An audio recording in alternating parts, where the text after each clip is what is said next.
Some more breaking news, some good news on the economic front back home, ladies and gentlemen.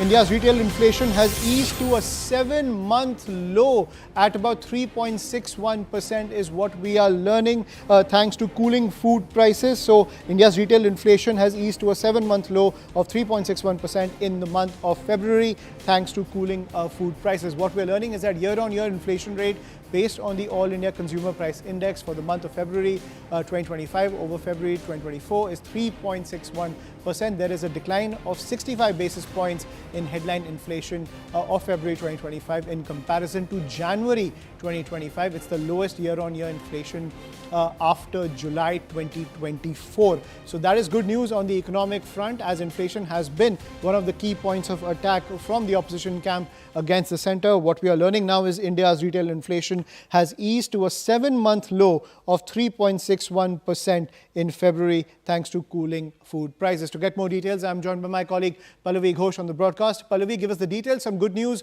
for the government on the inflation front. Yes, on all sectors basically, and those critical sectors, Ayushman, which are going to become the benchmark for the economic growth story.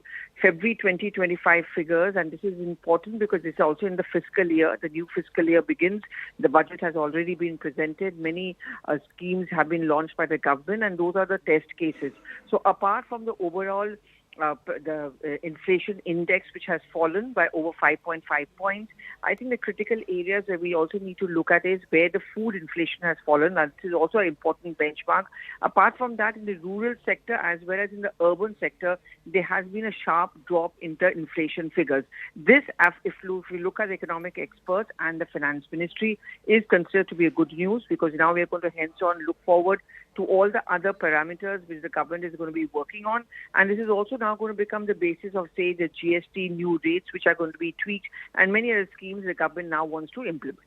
Absolutely. Thank you, Pallavi, for joining us on the broadcast with that piece of breaking news. Good news for the Modi government on the inflation front, as those charges keep coming in from the opposition camp that inflation is out of control, and now inflation easing to a 7-month low to 3.61% in February. We will continue to track all the developments coming in on that front. For now, quick break. More news and updates on the other side.